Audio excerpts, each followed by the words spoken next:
Look, the flour carnage is all cleaned up. It was a flour bomb here a few minutes ago. I had the mixer on 12, needed to be about 6, just FYI. Poof! Everywhere. But that's what happens in my kitchen no matter what, whether there's a camera on or not. So it happens everywhere. Yay! A Real Chef says this. Erica Rapp is from Registry Bistro, Yes. a wonderful restaurant. Your philosophy at your restaurant is? The menu changes seasonally. We like to have great meals and great service in a more comfortable environment. And I love the seasonal menu. That's something that is so on trend. It's so what people kind of aren't used to yet, right? You kind of have to educate people that this is why we're serving this now. It is adjustment, but I think that that's how people eat, though. And pumpkin cookies in March don't taste as good. Right. The Easter Bunny does not bring pumpkin cookies because you'd be like, what are you smoking, Easter Bunny? Come on. All right, so every 3 months? 3 or 4 Yeah, months? well, the menu just changed a couple weeks ago, and it'll change again in January. So it'll be post-winter, Christmas, holidays, when people aren't really looking for comfort food as much as more healthy, Right, right. That's when I'll be in, you know me. So. Okay, so Erica, you trained in New York. You are a certified chef. I am a whack job with a mixer. You are a trained professional. Okay, so what are we making today? It's going to lead people to this kitchen, by the way, because it smells so good. But what is the plan? Okay, so today I'm making one of the dishes that's on my menu. It's mushroom oat risotto. Mushroom oat risotto. So, okay. Yeah, it's a really interesting dish. It's in the style of risotto, but rather than using arborio rice, which is traditional risotto rice, it is made with pin oats or steel cut oats. It's normally Irish oatmeal, I guess sometimes people call it. So this is a savory dish that you would have with dinner.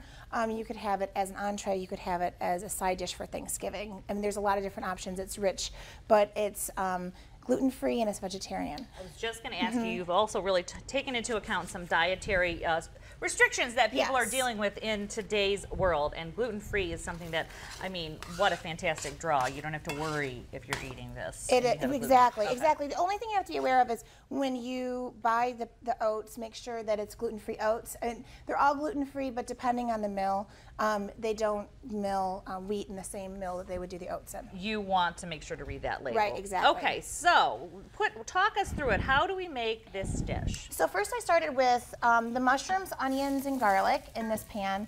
Sauteed these for about 5 minutes. Okay, I'm going to move that over just a little, and see, can you see a little bit there? Okay. And so these are sauteed and dark now. I have some wine in one of these. Okay, I'm just going to pull them up there. You can take a look. That's what they're kind of looking like after they're sauteed. They're caramelized, and that's where all the flavor comes from. All right. And then in this little thing, I have some white wine, which I'm going to add, and this will reduce by about 2/3. So this is where the flavor comes from, part of the flavor. The wine. Exactly. And then we'll add in our oats, which this is what they look like. They actually look like They look seedy. They are very seedy, yes. And how much are you doing? About a cup of oats to 5 cups of broth. All right, and now you're stirring that up good. Now we're going to stir this. What you want to do is actually toast them a little bit in the oil with the mushrooms and the onions, and the flavor will come from that. How do you know that they're toasted? Now they're a light color right now. Do they darken up for you? Well, you actually kind of smell them. They'll start to smell nutty. I'll move this back over on the heat. And sometimes even if they toast really hard, you'll hear them pop or crackle. Really? Yeah, just like arborio rice. So that just adds a little bit more depth and flavor. And excitement. When things pop and crackle in your kitchen, it wakes you right up.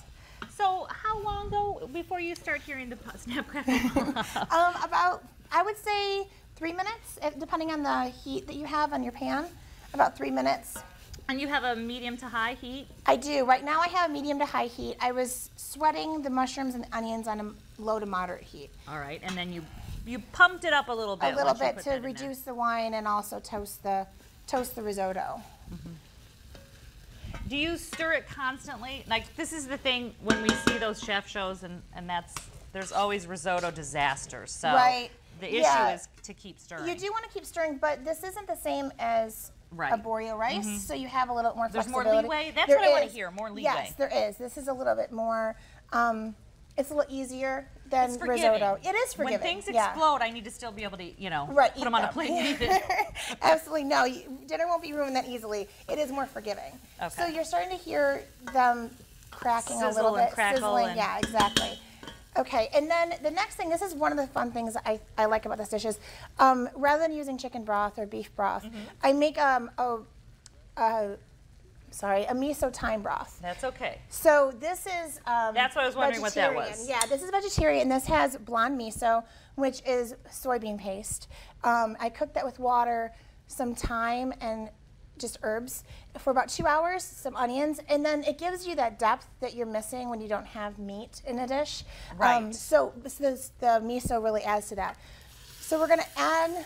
It looks about to be 2-3 cups of it, yeah. huh? To this, and then this is when we start stirring. All right, do you want me to stir while you keep moving? Sure, that sounds great. All right, because I can stir. Well, I can't guarantee things won't explode. Things explode all the time around me.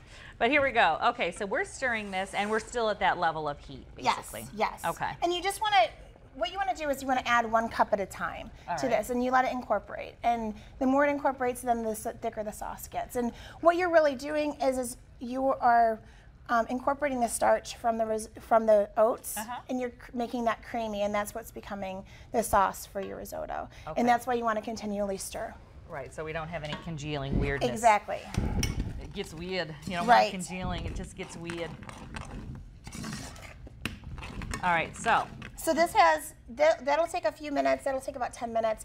In total, the dish takes about 25 minutes to make. So you can start to finish. But you pre-made this. Right, I did. And and if you make the broth, that's 2 hours. But it's just putting on the stove, walking away, and letting it simmer for 2 hours. And do you use the broth in other things that you make? I do, Because yeah. I think if you're going to invest in time, you know, like 2 hours in something, you want to think, you know what, I'm going to use this for other things. You can actually use this as you can turn it into a gravy. You could do a lot of different things. You can I make soups with a miso broth. Say. It's really nice, and it adds, like I said, that depth that you miss with not having a stewed meat in exactly, there or something. Exactly. Okay. All right, so should I put the rest of what you got in here? Yes, go right ahead. Even though, pretend 10 minutes happened. Okay. Okay, so we'll keep stirring. All right, so this keeps going, and so what's our this takes us to the next step. So this is really where we are with. That's okay. Okay, it's kind of steamy. That's okay. This, as you can see, it's creamy, and this is just from stirring it and letting it cook with the broth. So this is going to eventually start looking like this. Yes, absolutely. So this is really where you're done. And now, I mean, if you don't want to use mushrooms, you could use peas in the spring. You could use pumpkin. You could use butternut squash. You could use. I have one family member who's against mushrooms. Sure. It's like, you know, it's a either political love it or hate affiliation it, right? Against mushrooms. Can't stand it. Right, so you don't have to necessarily. I like butter. Yeah, really good idea. It's a great dish. You can mix up with different things. So the next step then. So we go from this, which is really soupy. It takes a little bit of time. Right. 10 minutes maybe. About 10 minutes. To this. To this. And now we're starting to look like what we think.